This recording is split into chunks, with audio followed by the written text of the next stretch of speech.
Halo teman-teman, perkenalkan nama saya Taba Azmatian. Di sini saya akan menjelaskan mengenai apa itu demokrasi. Tentu di sini saya tidak sendiri, saya bersama rekan saya. Assalamualaikum warahmatullahi wabarakatuh. Perkenalkan, nama saya Stefano Bintang Wibawa. Di sini saya akan menjelaskan tentang pengertian demokrasi. Secara etimologis, demokrasi berasal dari kata Yunani yaitu demokratia, yang terdiri dari dua kata yaitu demos yang berarti rakyat, lalu kratos atau kreten yang berarti kedaulatan atau pemerintahan. Secara harfiah, demokrasi berarti suatu bentuk pemerintahan di mana kekuasaan atau kedaulatan ada di tangan rakyat. Dengan kata lain, rakyat dilibatkan dalam setiap aspek kehidupan bermasyarakatan, berbangsa, dan bernegara. Demokrasi juga merupakan salah satu bentuk atau mekanisme sistem pemerintahan suatu negara sebagai upaya mewujudkan kedaulatan rakyat. Demokrasi pada dasarnya mempunyai hak, kesempatan, dan suara yang sama di dalam mengatur pemerintahan dunia publik. Di Indonesia, Pergerakan Nasional juga mencita-citakan pembentukan negara demokrasi yang berwatak anti-feudalisme dan anti-internalisme dengan tujuan membentuk masyarakat sosialis. Bangsa Indonesia dengan segala keanekaragamannya merupakan suatu ciri khas yang tidak dimiliki oleh negara lain. Kita memiliki ideologi dan dasar hukum yang sama, tujuan sama, dan jiwa yang sama. Semuanya tergantung dalam Pancasila dan pembukaan Undang-Undang Dasar 1945. Berikut pengertian demokrasi menurut Pak Ahli. Yang pertama ada menurut Aristoteles. Ia berkata, demokrasi adalah suatu negara kebebasan karena melalui kebebasanlah setiap warga negara bisa saling berbagi kekuasaan di dalamnya. Lalu menurut Muhammad Hatta, ia berkata demokrasi sebagai sebuah pergeseran dan pergantian kedaulatan raja menjadi kedaulatan rakyat. Yang terakhir menurut Abraham Lincoln, ia berkata demokrasi is government of the people, by the people, and for the people. Yang artinya demokrasi adalah pemerintahan dari rakyat, oleh rakyat, dan untuk rakyat. Lalu ada sejarah demokrasi di Indonesia. Sejak Indonesia merdeka dan berdaulat sebagai sebuah negara pada tanggal 17 Agustus 1945, para pendiri negara Indonesia melalui Undang-Undang Dasar 1945 yang disahkan pada tanggal 18 Agustus 1945 telah menetapkan bahwa Negara Kesatuan Republik Indonesia atau NKRI menganut paham atau ajaran demokrasi di mana kedaulatan berada di tangan rakyat dan dilaksanakan sepenuhnya oleh Majelis Permusyawaratan Rakyat atau MPR. Dengan demikian, berarti NKRI tergolong sebagai negara yang menganut paham demokrasi perwakilan. Lalu ada beberapa fase perkembangan demokrasi Indonesia. Yang pertama ada demokrasi parlementer, terjadi pada tahun 1945 hingga 1959. Sistem demokrasi parlementer adalah sistem pemerintahan yang dimana kekuasaan politik terletak pada parlemen atau badan legislatif yang terpilih oleh rakyat. Rakyat memilih para anggota parlemen melalui pemilihan umum dan anggota parlemen tersebut membentuk pemerintahan dalam sistem ini. Kepala negaranya biasanya merupakan seorang monarki konstitusional atau presiden seremonial yang memiliki peran simbolis dan terbatas dalam pemerintahan. Kepala pemerintahan yang sebenarnya adalah seorang Perdana Menteri atau Kepala Kabinet yang dipilih oleh parlemen atau partai politik yang memiliki mayoritas di parlemen. Pada fase ini, Indonesia resmi menjadi negara yang merdeka dan menerapkan sistem demokrasi parlementer. Sistem ini hanya berlangsung hingga tahun 1999. Perdana Menteri pertama dipegang oleh Sultan Syahrir dan Presiden pertama dipegang oleh Insinyur Soekarno. Lalu yang kedua ada demokrasi terpimpin, terjadi pada tahun 1959 hingga 1965. Demokrasi terpimpin atau Orde Lama yang kita baru tahu adalah masa ketika Presiden Indonesia Soekarno berkuasa di bawah naungan Undang-Undang Dasar 1945 yang asli. Demokrasi terpimpin sendiri merupakan sebuah sistem demokrasi yang seluruh keputusan serta pemikiran berpusat pada satu pemimpin atau kelompok kecil yang disebut Witunggal yang terdiri dari presiden dan wakil presiden. Pemimpin atau kelompok tersebut dianggap sebagai orang yang paling memahami kebutuhan dan aspirasi rakyat, dan mereka bertindak sebagai moderator atau penengah antara rakyat dan pemerintah. Sistem ini hanya berlangsung hingga tahun 1965. Lalu ada demokrasi Pancasila pada era Orde Baru, terjadi pada tahun 1966 hingga 1998. Visi utama pemerintahan Orde Baru ini adalah untuk melaksanakan demokrasi Pancasila dan Undang-Undang Dasar 1945 secara murni dan konsekuen dalam setiap aspek kehidupan bangsa Indonesia. Dengan visi tersebut, Orde Baru memberikan harapan bagi rakyat Indonesia, terutama yang berkaitan dengan perubahan politik. Perubahan politik dari yang bersifat otoriter pada masa demokrasi terpimpin di bawah Presiden Soekarno sebelumnya menjadi lebih demokratis pada masa Orde Baru. Namun, pada akhirnya, pola pemerintahan otoriter juga masih mendominasi pemerintahan Indonesia pada masa Orde Baru yang menempatkan kekuasaan presiden sebagai pusat dari segala kegiatan politik Indonesia. Sistem ini berlangsung hingga tahun 1998. Yang terakhir adalah demokrasi pasca reformasi, terjadi 1998 hingga sekarang. Setelah jatuhnya Presiden Soeharto pada Mei 1998, Indonesia mengalami proses reformasi politik yang membuka peluang bagi perkembangan demokrasi pada masa ini. Indonesia menerapkan sistem demokrasi yang lebih terbuka dan partisipatif. Assalamualaikum warahmatullahi wabarakatuh. Perkenalkan, nama saya Siva Nur Hakiki dari kelompok 3.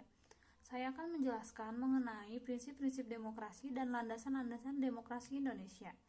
Prinsip-prinsip demokrasi terbagi atas beberapa kelompok.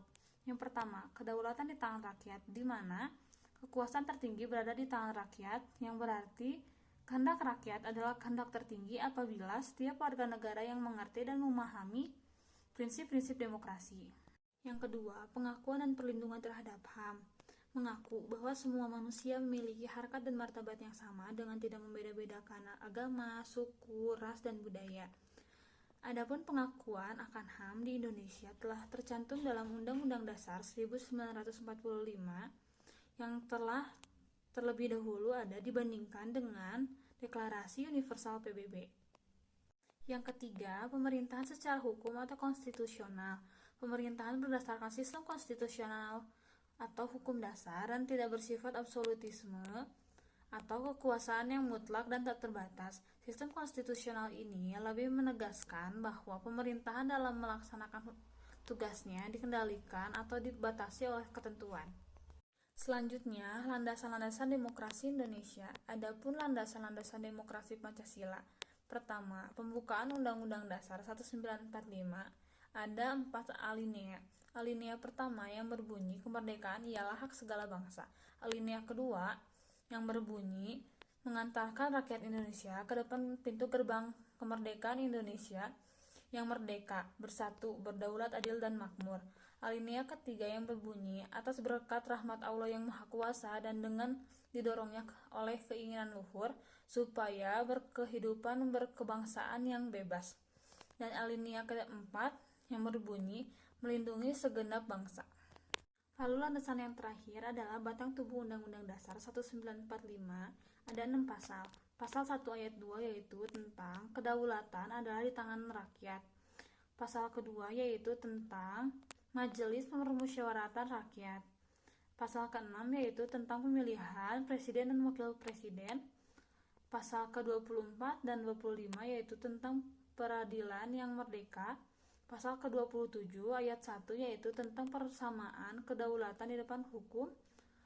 Pasal ke-28 yaitu tentang kemerdekaan berserikatan dan berkumpul. Landasan yang terakhir adalah batang tubuh Undang-Undang Dasar 1945 dan pasal 1 ayat 2 yaitu tentang kedaulatan adalah di tangan rakyat. Pasal kedua yaitu tentang Majelis Permusyawaratan Rakyat. Pasal ke-6 yaitu tentang pemilihan presiden dan wakil presiden. Pasal ke-24 dan 25 yaitu tentang peradilan yang merdeka.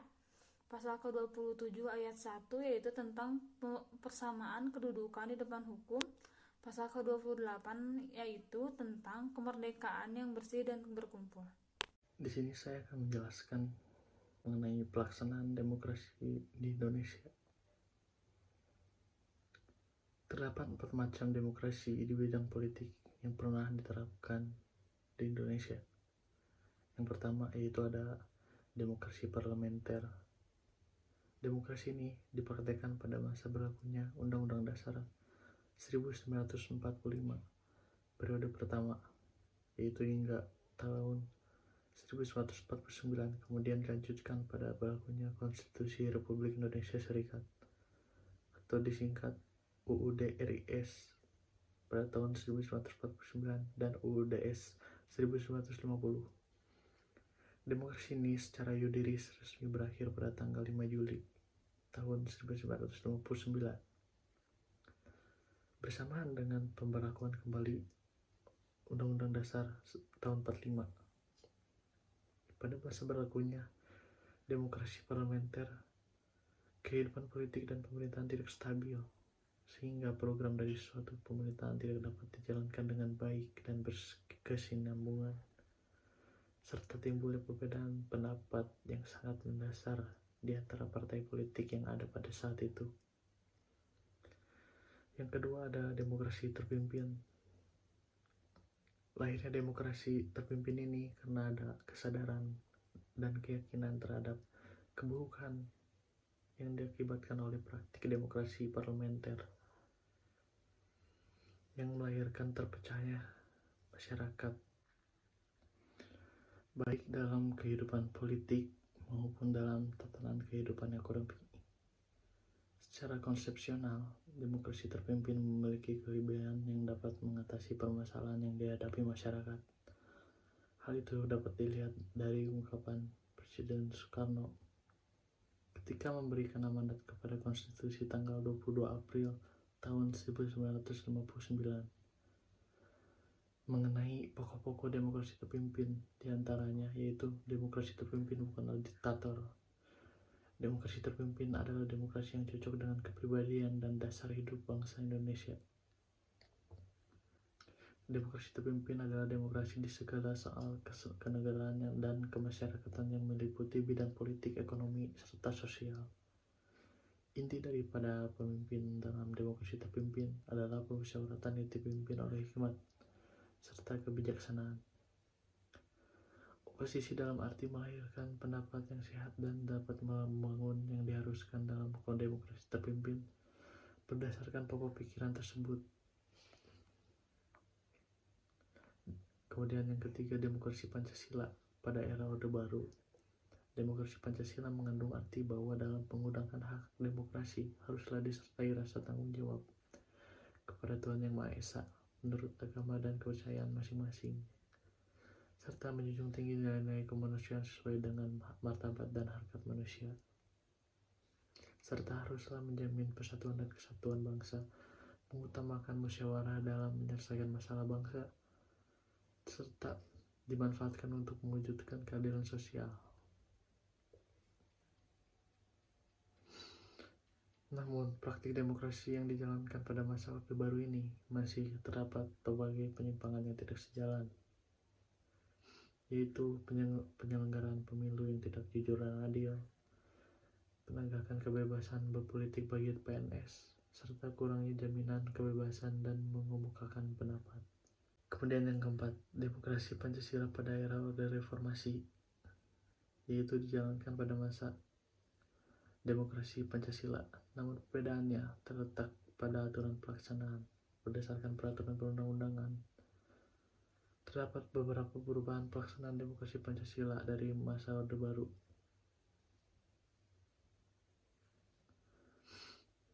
yaitu pelaksanaan demokrasi pada masa Orde Reformasi. Pemilihan umum lebih demokratis, partai politik lebih mandiri, serta lembaga demokrasi lebih berfungsi. Kemudian yang poin terakhir, konsep trias politika atau pilar kekuasaan negara masing-masing bersifat otonom penuh. Adanya kehidupan yang demokratis melalui hukum dan peraturan yang dibuat berdasarkan kehendak rakyat, ketentraman dan ketertiban akan lebih mudah diwujudkan. Kemudian fungsi dan peranan demokrasi di Indonesia. Jadi apa sih fungsi serta peranan demokrasi di Indonesia ini? Yaitu untuk mewujudkan kedaulatan rakyat, menjamin hak asasi manusia, mendorong akuntabilitas pemerintah, melindungi keanekaragaman dan pluralisme, mendorong pembangunan ekonomi dan sosial, menjaga stabilitas politik, mendorong partisipasi masyarakat, serta menjaga keseimbangan kekuasaan. Fungsi dan peran demokrasi di Indonesia sangat penting dalam menjalankan sistem pemerintahan yang adil, partisipatif, dan keadilan. Perkembangan demokrasi di Indonesia mengalami dinamika yang cukup kompleks dan menjalani perkembangan yang sangat dinamis. Oleh karena itu, penting bagi masyarakat untuk terus berpartisipasi aktif dalam menjaga dan memperkuat demokrasi di Indonesia. Jadi, kesimpulan dari pembahasan ini, secara etimologis demokrasi berasal dari kata Yunani, yaitu demokratia, yang terdiri dari dua kata, yaitu demos yang berarti rakyat, kratos atau kreten yang berarti kedaulatan atau pemerintahan. Secara harfiah, demokrasi berarti suatu bentuk pemerintahan di mana kekuasaan atau kedaulatan ada di tangan rakyat. Adapun prinsip-prinsip demokrasi yaitu kedaulatan rakyat, pengakuan dan perlindungan terhadap HAM, pemerintahan berdasarkan hukum konstitusi, peradilan yang bebas dan tidak memihak, serta pengambilan keputusan atas musyawarah dan adanya partai politik dan organisasi sosial politik. Kemudian adapun landasan demokrasi Pancasila yaitu pembukaan Undang-Undang Dasar tahun 45 dan batang tubuh Undang-Undang Dasar tahun 45. Kemudian dalam perjalanan sejarah bangsa ada 4 macam demokrasi di bidang politik yang pernah diterapkan dalam kehidupan ketatanegaraan Indonesia, yaitu demokrasi parlementer, demokrasi terpimpin, demokrasi Pancasila pada era Orde Baru, serta demokrasi Pancasila pada era Orde Reformasi.